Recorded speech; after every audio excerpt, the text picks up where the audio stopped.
So today we just have Sergeant Randy Stewart, RANDYSTEWART.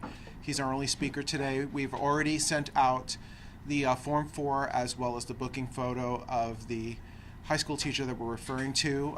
As you all are aware, we are talking about the arrest of an Independence High School teacher for sexually exploiting minors. And once again, Sergeant Randy Stewart will have the details.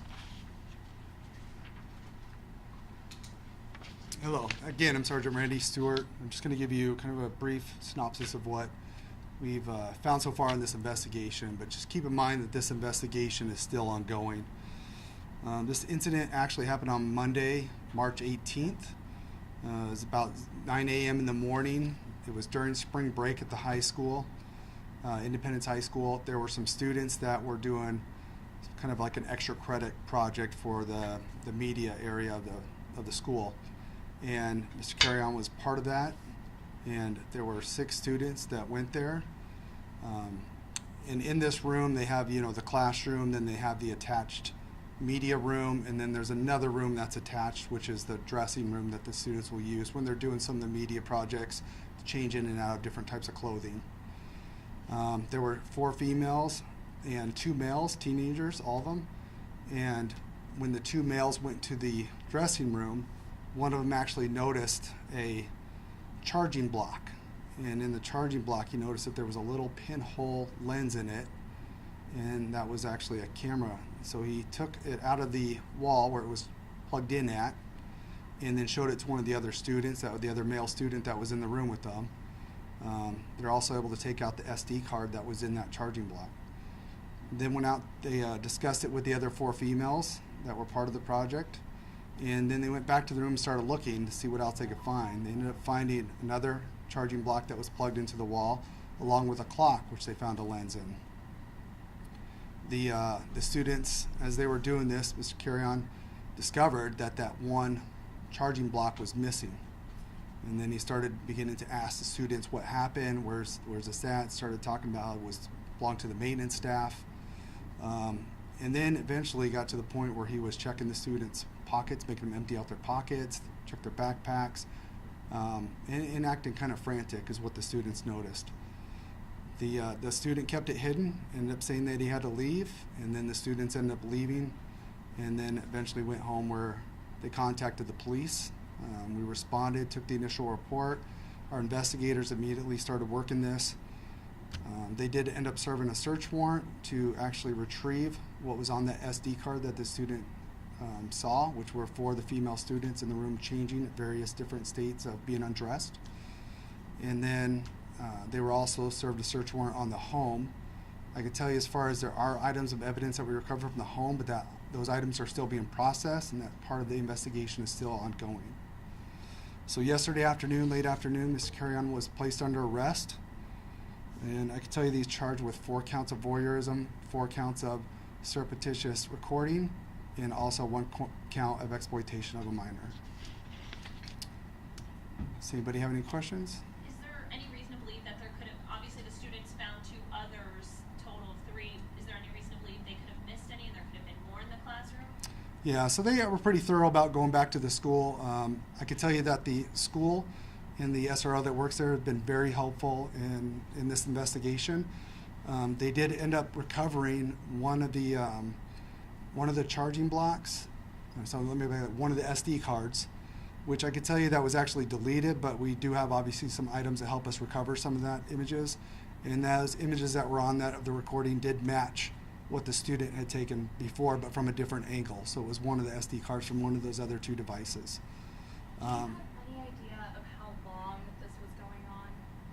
So that again is part of that ongoing investigation.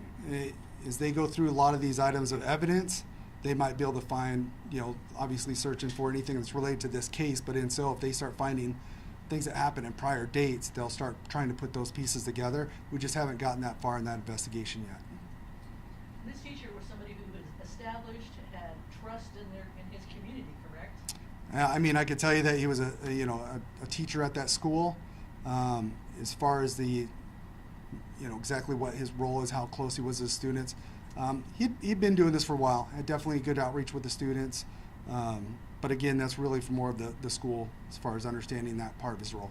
Can you talk about how the students, reacted to this situation? Did they do the right thing when they discovered what was going on?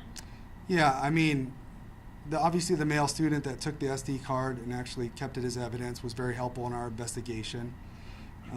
We obviously don't want anybody to put themselves in any harm's way or anything like that for any reason, but in this case, he was able to safely take that part of evidence, return it to us, or get it to us where we can use that as key evidence, obviously, in this investigation.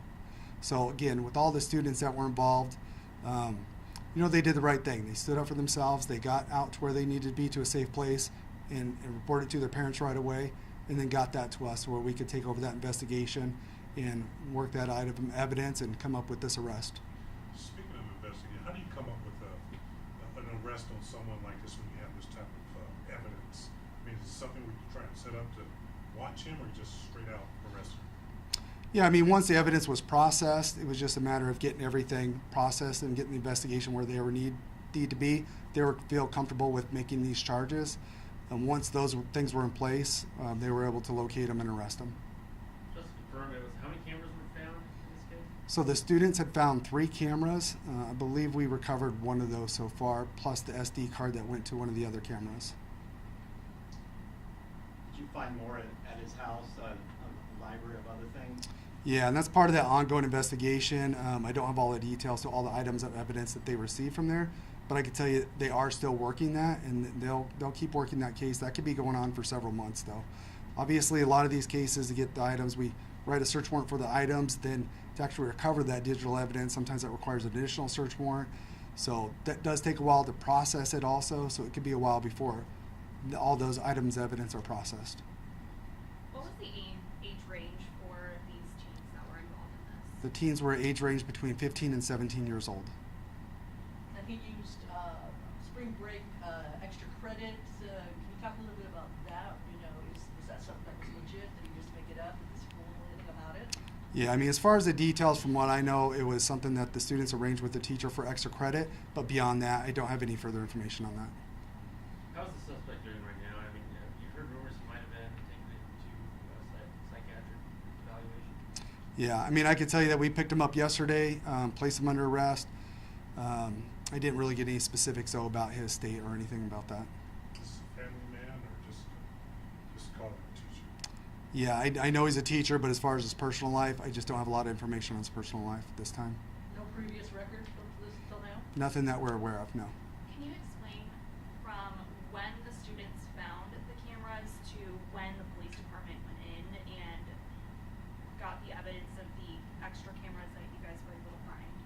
So the exact time frame from the students reporting us receiving that one block with the SD card and getting another, I don't know the exact time frame, but I can tell you obviously it's been part of that investigation from that point to where we are now today. Are you guys obviously looking to see if there's any other victims than the ones that were on the SD card?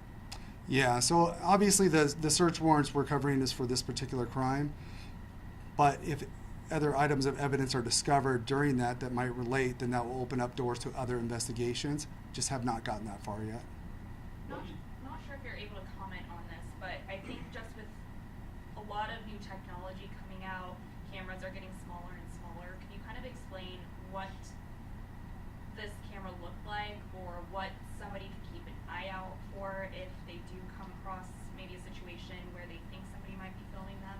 Yeah, and that's a really good point, because it's not just, we're talking about this incident at school, but we know this is a issue elsewhere that goes on in other places.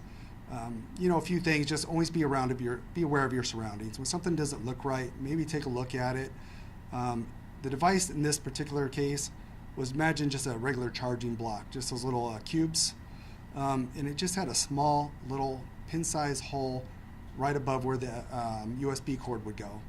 But it was a lens, and you could tell if you're looking for it that that's what it was. And in most cases, you can still see the lenses if you're looking for it, but they are difficult, and there's various ways that those can be hidden, unfortunately.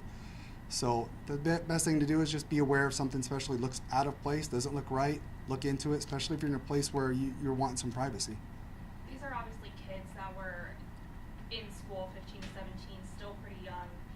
What's kind of your message to, the fact that these kids were were paying attention to their surroundings and were able to spot that something was wrong. And, you know, unfortunately, there were some photos and videos on there.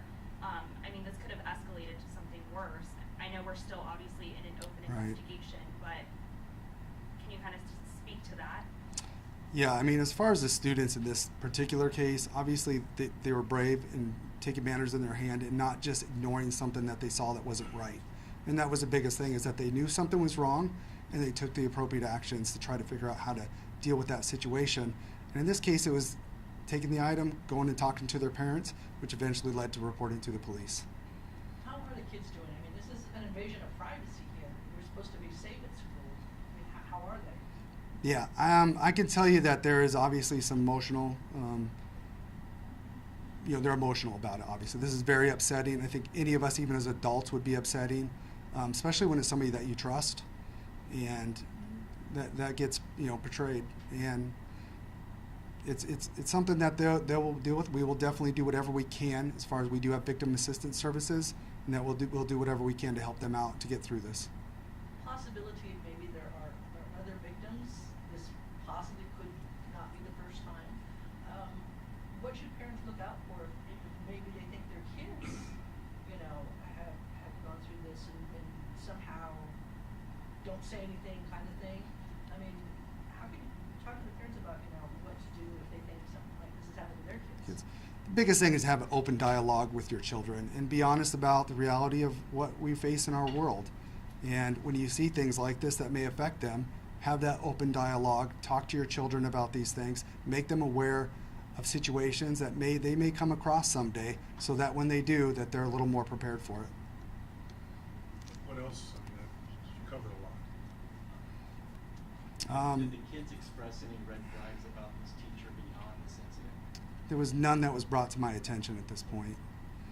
But, sorry, go ahead. Can you kind of talk to the fact that he also tried to coerce these kids into giving up the evidence that they had found, and that he also went through their pockets and then their backpacks to try to get the evidence, and even told them, if you guys don't get this back, I'm going to get in a lot of trouble. I think this is also something that's common when adults are trying to coerce a kid into giving up something that they know is going to be used against them. Yeah, in this case, we know that there was a frantic act. He knew that he was caught, and it showed by the way his actions were, and kind of a desperate way of trying to get that items of evidence to keep himself out of trouble. And that's the reality of suspects. We've seen it a lot, especially in child crimes. When they get caught, they get desperate. But in this case, ultimately, we are happy that none of the children were physically harmed and that they're able to leave on their own.